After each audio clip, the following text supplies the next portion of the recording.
اسلام کا پانچواں سب سے بڑا رکن ہے جو کہ صاحب حیثیت لوگوں پر فرض ہے، لیکن حج کو ادا کرنے کا طریقہ کیا اور کیسے ہے۔ آئیں اور جانیں کہ کس طرح رسول اللہ صلی اللہ علیہ وسلم نے حج ادا کیا۔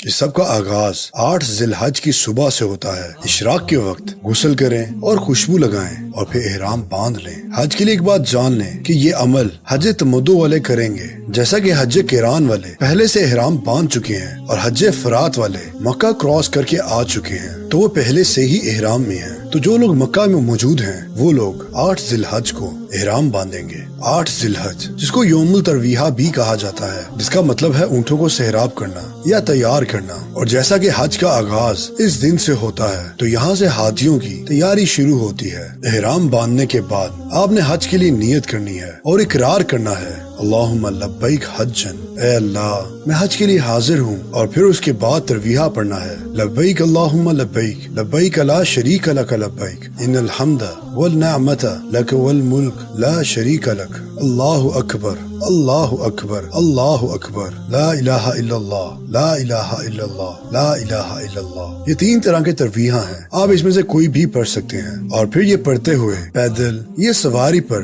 آپ نے مینا کی طرف اپنے سفر کا آغاز کرنا ہے، اور پھر مینا پہنچ کے آپ کو وہاں 5 نمازیں ادا کرنی ہوں گی، ظہر، عصر، مغرب، عشاء اور فجر۔ یہ نمازیں آپ کو قصر ادا کرنی ہوں گی، جیسا کہ رسول اللہ، اہل بیت اور صحابہ کرام نے قصر کی۔ اگر کوئی پوری پڑھنا چاہتا ہے تو نماز تو ہو جائے گی، لیکن اس نماز کو سنت نماز نہیں کہا جائے گا۔ اور پھر اگلے دن 9 ذی الحج کی فجر کی نماز بھی مینا میں ادا کی جائے گی، اور پھر طلوع آفتاب کے بعد عرفات کی طرف ترویہ پڑھتے ہوئے روانہ ہونا ہے۔ مینا سے عرفات کا سفر تقریباً 14 کلومیٹر کا ہے، جو کہ پیدل اور سواری دونوں پر کیا جا سکتا ہے۔ عرفات پہنچ کے آپ نے وہاں پہ قیام کرنا ہے اور اس کے ساتھ مسجد النمرہ میں خطبہ سنیں، اور پھر وہاں آپ نے ظہر اور عصر کو جمع کر کے پڑھنا ہے، یعنی ظہر کے وقت میں 2 فرض ظہر کے اور 2 فرض عصر کے۔ نماز کے بعد میدان عرفات میں قبلہ رخ ہو کے دونوں ہاتھ اٹھا کے صرف دعا مانگنی ہے۔ اس دوران کوئی اور دوسری عبادت نہیں ہے، اس لیے زیادہ سے زیادہ اللہ سے دعا مانگیں اور توبہ کریں، جیسا کہ اللہ کے رسول صلی اللہ علیہ وسلم نے فرمایا۔ اللہ تعالیٰ باقی دنوں کی نسبت سب سے زیادہ مغفرت یوم عرفات کے دن فرماتا ہے، لوگوں کو دوزخ سے رہائی عطا فرماتا ہے۔ اس دن اللہ تعالیٰ اپنے بندوں کے قریب ہو جاتا ہے،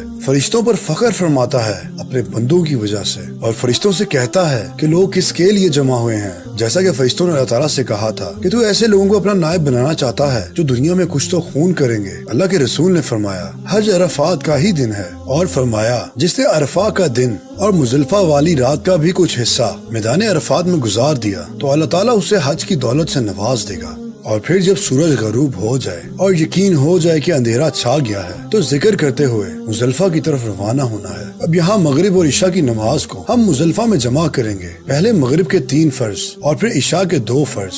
نماز کے بعد آپ نے کنکریاں جمع کرنی ہوں گی جو کہ جمرات پہ مارنی ہوں گی، لیکن احتیاط کے طور پر فالتو جمع کر لی جائے تو بہتر ہے۔ مزدلفہ میں آپ کا قیام اوپن ایئر ہوگا بغیر کسی بھی خیمے کے۔ پھر فجر کی نماز کے بعد جو کہ 10 ذی الحج کا دن ہوگا، مشعر الحرم کی پہاڑی پر قبلہ رخ ہو کر دونوں ہاتھ بلند کر کے دعا مانگنی ہے۔ پھر جب فجر کی روشنی پھیل جائے اور سورج ابھی تک نہ نکلے، اس سے پہلے آپ نے مینا کی طرف روانہ ہونا ہے اور کنکریوں کو یاد سے ساتھ لے کے جانا ہے، اور اسی کے راستے میں وادی محصر گزرے گی جہاں پہ ابراہ کے لشکر کو اللہ تعالیٰ نے ابابیلوں کے ذریعے نابود کیا تھا، اور جیسا کہ یہ عذاب کی جگہ ہے تو اللہ کے رسول یہاں سے تیزی سے گزرے تھے۔ مینا کے جب آپ اینڈ پہ پہنچیں گے، یعنی خانہ کعبہ کی طرف سے جہاں سے مینا شروع ہوتا ہے، تو 10 ذی الحج کو سورج نکلنے کے بعد وہاں آپ نے جمرہ کبریٰ کو 7 کنکریاں مارنی ہے، جو کہ غلط العام کے طور پر بڑے شیطان سے مشہور ہے، جس کو رمی کرنا بھی کہا جاتا ہے۔ یہاں ایک بات یاد رہے کہ کنکریاں سب نے خود مارنی ہے، کسی کی جگہ کوئی اور نہیں مار سکتا، چاہے وہ مرد ہو یا عورت۔ ہر کنکری ایک ایک کر کے ماری جائے گی، اور ہر کنکری مارنے سے پہلے پڑھا جائے گا بسم اللہ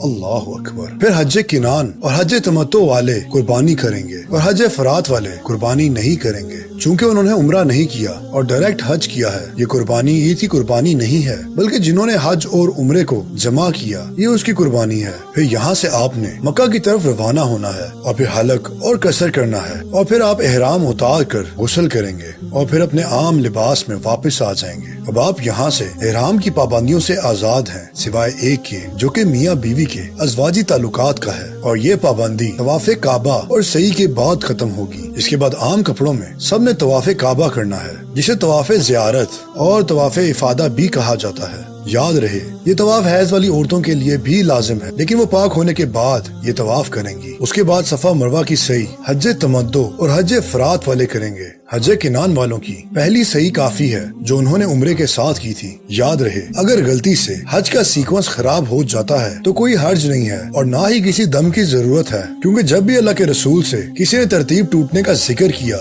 تو اللہ کے رسول نے دم واجب قرار نہیں دیا۔ طواف اور سعی کے بعد 10 اور 11 ذی الحج کی درمیانی رات کا کچھ حصہ مینا میں گزارنا لازم ہے فجر سے پہلے تک، اور اگر کوئی فجر سے پہلے نہیں پہنچ سکتا تو دم دینا واجب ہے۔ اس کے بعد 11 اور 12 ذی الحج کی رات بھی آپ نے یہاں گزارنی ہے، اور 12 اور 13 کی رات بھی آپ نے یہاں گزارنی ہے۔ ٹوٹل 3 راتیں ہیں جو آپ نے مینا میں گزارنی ہے۔ 11 اور 12 ذی الحج کو آپ نے تینوں جمرات پر رمی کرنی ہے۔ سب سے پہلے آپ نے سب سے چھوٹے جمرہ کو بسم اللہ اللہ اکبر پڑھ کے 7 کنکریاں مارنی ہیں۔ اس کے بعد قبلہ رخ ہو کے دعا کرنی ہے۔ پھر اس کے بعد دوسرے جمرہ کو کنکریاں مارنی ہے اور پھر دعا کرنی ہے، اور پھر تیسرے جمرہ کو کنکریاں مارنی ہے اور پھر دعا نہیں کرنی، بلکہ واپس آ جانا ہے اپنے خیموں میں۔ ہر جمرہ پہ 7 کنکریاں مارنی ہیں، جس کا مطلب یہ ہے کہ ایک دن میں ٹوٹل 21 کنکریاں مارنی ہیں، اور اگر ہم شروع دن سے لے کے اب تک ٹوٹل کنکریاں گنے تو ٹوٹل 49 کنکریاں ماری ہیں۔ واپسی پہ مسجد خیف آتی ہے جہاں رسول اللہ نے نمازیں ادا کی، اور پھر 12 ذی الحج کو مغرب سے پہلے آپ کو مینا کو چھوڑنا ہوگا، اور اگر کوئی مینا کو نہیں چھوڑتا تو اس کو وہ رات بھی مینا میں گزارنی ہوگی، اور اگلے دن پھر سے رمی کرنی ہوگی، جس حساب سے اس کی کل کنکریاں 70 ہو جائیں گی۔ اور جس دن مکہ کو چھوڑنا ہوگا اس دن طواف وداع کرنا ہوگا۔ یہاں حیض والی عورتوں کے لیے چھوٹ ہے، اگر وہ طواف وداع نہ کریں تو کوئی حرج نہیں، اور طواف وداع کے ساتھ حج مکمل ہوتا ہے۔ اللہ ہم سب کو حج کرنے کی توفیق عطا فرمائے۔ السلام علیکم ورحمۃ اللہ وبرکاتہ۔